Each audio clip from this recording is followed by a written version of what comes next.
तो देखिएगा ये हमारा पैरा नंबर प्रश्न क्या कह रहा है कि शेखर एक जीवनी किस विद्या की रचना है। क्या बाबू कि शेखर एक जीवनी जो है ना वह किस विद्या की रचना है, ये आप लोगों को बताना है। इस वीडियो में ना बाबू हम लेकर आ गए हैं हिंदी का मोस्ट इंपोर्टेंट वन के बाबू, हिंदी का मोस्ट एमवीआई प्रश्न जो लेकर आ गए हैं, जो कि आप लोगों को बोर्ड एग्जाम में देखने को मिलेगा। बोर्ड एग्जाम से रिलेटेड पूरा प्रश्न हम आप लोगों के लिए लेकर आ गए हैं। तो आप लोग इस वीडियो को अंत तक देखिएगा। और चलिए करते हैं क्या बाबू हिंदी का मोस्ट इंपोर्टेंट प्रश्न। तो देखिए हमारा यहाँ पर पैरा नंबर प्रश्न क्या कह रहा है कि शेखर एक जीवनी किस विद्या की रचना है। तो शेखर एक जो है ना बाबू किस विद्या की रचना है, तो वह एक बाबू क्या है, वह एक उपन्यास है। क्या बाबू, वह उपन्यास है। यहाँ पर राइट आंसर क्या हो जाएगा, option number D right answer हो जाएगा। देखिए अगला प्रश्न क्या कह रहा है कि ईद का चांद होना मुहावरे का अर्थ है। काफी इंपॉर्टेंट प्रश्न है क्या बाबू, काफी इंपॉर्टेंट प्रश्न है। क्या कह रहा है कि ईद का चांद होना मुहावरे का अर्थ क्या होता है। तो ईद का चांद होना मुहावरे का अर्थ होता है बाबू बहुत दिनों पर दिखाई देना। क्या होता है बाबू, बहुत दिनों पर दिखाई देना। यहाँ पर राइट आंसर क्या हो जाएगा, option number C right answer हो जाएगा। सारे प्रश्न बोर्ड लेवल वाला प्रश्न है, एक भी प्रश्न को मिस नहीं करना है। और हम कहते हैं कि बाबू आप लोगों को कलम कॉपी लेकर बैठ जाइए,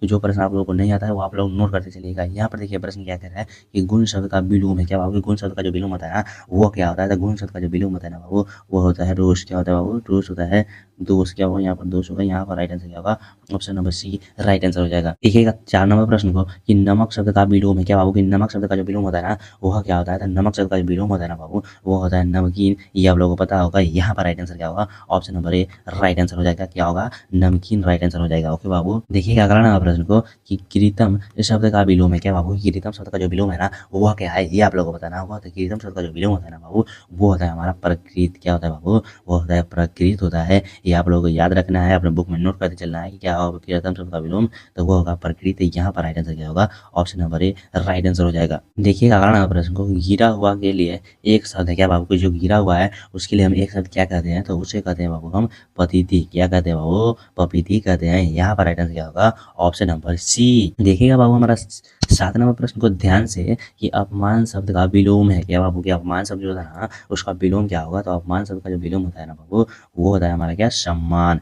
ये सभी लोगों को पता होगा अपमान शब्द का विलोम क्या होता है, वह सम्मान होता है। यहाँ पर राइट आंसर क्या हो जाएगा, option number B right answer हो जाएगा। देखिए अगला नंबर प्रश्न को गैंग्रीन क्या है। क्या बाबू, ये गैंग्रीन से जो शब्द है ना वह क्या है, ये आप लोगों को बताना। तो गैंग्रीन जो है ना यह एक बीमारी है। क्या बाबू, यह एक बीमारी है जो कांटा के चुभने से हो जाता है। ओके बाबू, तो यहाँ पर राइट आंसर क्या होगा, ऑप्शन नंबर डी बीमारी है। काफी इंपॉर्टेंट है सवाल इस वीडियो के अंदर लेकर आ गए हैं जो बाबू व्याकरण से है। ओके बाबू, तो यहाँ पर देखिए हमारा 9 नंबर प्रश्न को कि आंखों के सामने के लिए एक शब्द है। क्या बाबू, कोई आंखों के सामने है उसके लिए हम एक शब्द क्या बोल सकते हैं, तो उसको बोलते हैं बाबू प्रत्यक्ष। क्या बाबू बोलते हैं, उसको प्रत्यक्ष बोलते हैं। यहाँ पर राइट आंसर क्या होगा, ऑप्शन नंबर बी। सारे प्रश्न को ध्यान से करते चलिएगा क्योंकि एग्जाम का ज़्यादा समय नहीं बचा गया है और इसमें आप लोगों को टेस्ट होना बहुत जरूरी है। तो अगले वीडियो में हम आप लोगों को टेस्ट कराएंगे कि आप लोगों को कितने प्रश्न जो है सही कर पाते हैं। और आप लोग इस वीडियो के अंत में भी बताइएगा और कमेंट करते चलिएगा कि कितने प्रश्न जो आप लोगों को सही कर पाए, ताकि आप लोगों को पता चल सके कि आप लोगों की अच्छे से तैयारी हो चुकी है या नहीं।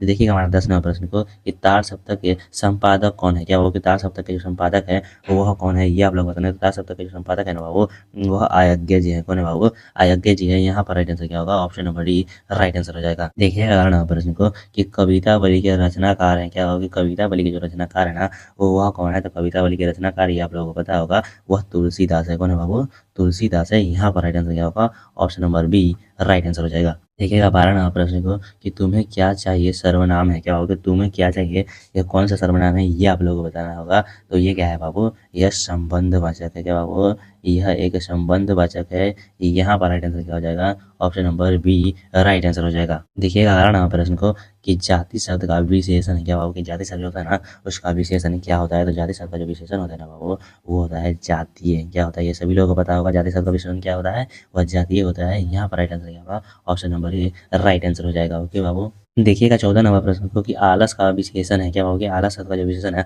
वह क्या है। था आलस शब्द का जो विशेषण होता है ना बाबू वह क्या होता है, वो होता है आलसी होता है। क्या होता है बाबू, आलसी होता है। यहाँ पर राइट आंसर क्या होगा, option number C right answer हो जाएगा। सारे प्रश्न को ध्यान से करते चलिएगा, एक भी प्रश्न को मिस नहीं कीजिएगा क्योंकि बाबू काफी इंपॉर्टेंट प्रश्न जो है ना इस वीडियो के अंदर हम आप लोगों के लिए लेकर आ गए हैं। देखिए हमारा 15 नंबर प्रश्न क्या कर रहा है कि यथा समय कौन सा समास है। क्या होगा, यथा समय जो है ना वो कौन सा समय है, तो ये है कौन सा समास है, तो वो होगा बाबू अव्ययीभाव समास। क्या बाबू, अव्ययीभाव समास के अंदर आएगा। यहाँ पर राइट आंसर क्या होगा, option number C right answer हो जाएगा। देखिए हमारा 16 नंबर प्रश्न क्या कह रहा है कि निम्न में से सूरदास की कृति है। क्या बाबू, निम्न में से सूरदास जी की जो कृति है ना वह कौन है? तो सूरदास जी की कृति कौन है बाबू? कि प्रेमाख्यान काव्य क्या होगा बाबू? प्रेमाख्यान काव्य जो है ना वह सूरदास जी की कृति है। यहाँ पर राइट आंसर क्या होगा? Option number C right answer हो जाएगा। देखिए 17 नंबर प्रश्न को, निम्न में से सूरदास की कृति है क्या होगी? निम्न में से जो सूरदास की कृति है ना वह कौन है बाबू? तो सूरदास की कृति कौन है बाबू? सूरदास क्या बाबू? सूरदास की कृति है, वो अपने नाम से इस कृति लिखे हुए हैं सूरदास।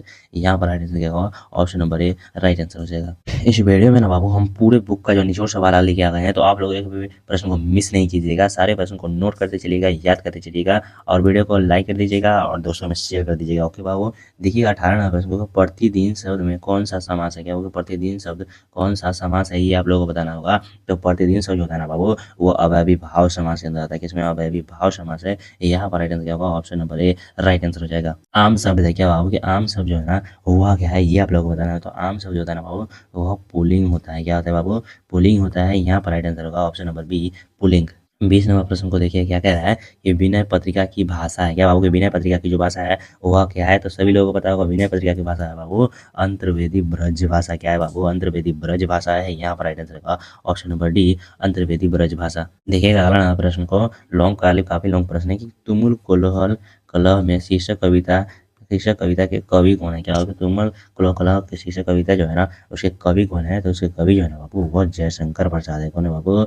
जयशंकर प्रसाद है। यहाँ पर राइट आंसर क्या होगा? Option number C right answer हो जाएगा। देखिएगा 22 नंबर प्रश्न को, कवि भूषण का प्रथम कवित किस ऐतिहासिक पुरुष से संबंधित है? क्या बाबू? कवि भूषण प्रथम कवित किस ऐतिहासिक पुरुष से संबंधित है, ये आप लोगों को बताना होगा। तो किससे संबंधित है? तो वो राणा रणजीत सिंह से संबंधित है। किससे बाबू? राणा रणजीत सिंह से संबंधित है। याद रखिएगा। यहाँ पर राइट आंसर क्या होगा? Option number C. देखिएगा हमारा 23 नंबर प्रश्न की, मोहन राकेश की एकांकी का शीर्षक है। क्या होगा? मोहन राकेश एकांकी जो शीर्षक है ना वो कौन है?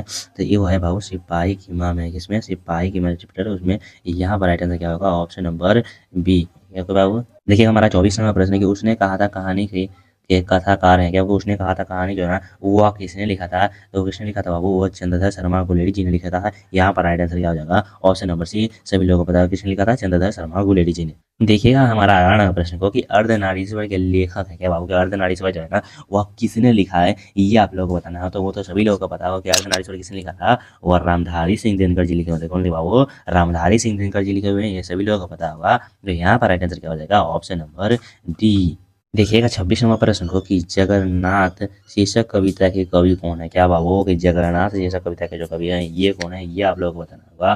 तो जगन्नाथ कविता जो शीर्षक कविता के कवि है ना बाबू वो है केदारनाथ सिंह। कौन है बाबू? केदारनाथ सिंह है। इसको नोट कर लीजिएगा। ओके बाबू।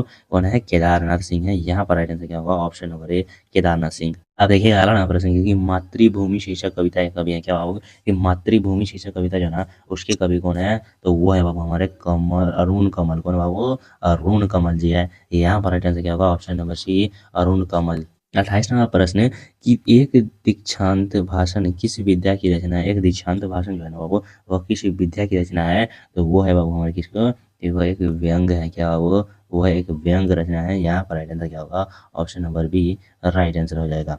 देखिए 29 नंबर प्रश्न को कि आंखों देखा गदर किसकी रचना? क्या बाबू? आंखों देखा गदर जो है ना वह किसकी रचना है, ये आप लोग को बताना हो। तो आंखों देखा गदर है ना बाबू वो विष्णु भट्ट की रचना है। किसको बाबू? विष्णु भट्ट गुट से क्या है वही शिकर की रचना है विष्णु भट्ट की। यहाँ पर राइट आंसर क्या होगा? Option number A right answer हो जाएगा। अगला नंबर प्रश्न देखिए कि सूर्य किसकी रचना है? काफी इंपॉर्टेंट प्रश्न है कि सूर्य जो है ना वह किसकी रचना है? तो सूर्य जो होता है ना बाबू हम आप लोगों को बता दें कि सूर्य जो रचना है वह किसकी रचना है? तो अदोलेन समेकल का है। किसके बाबू? अदोलेन समेकल का है। यहाँ पर राइट आंसर क्या होगा? Option number B right answer हो जाएगा। ओके बाबू।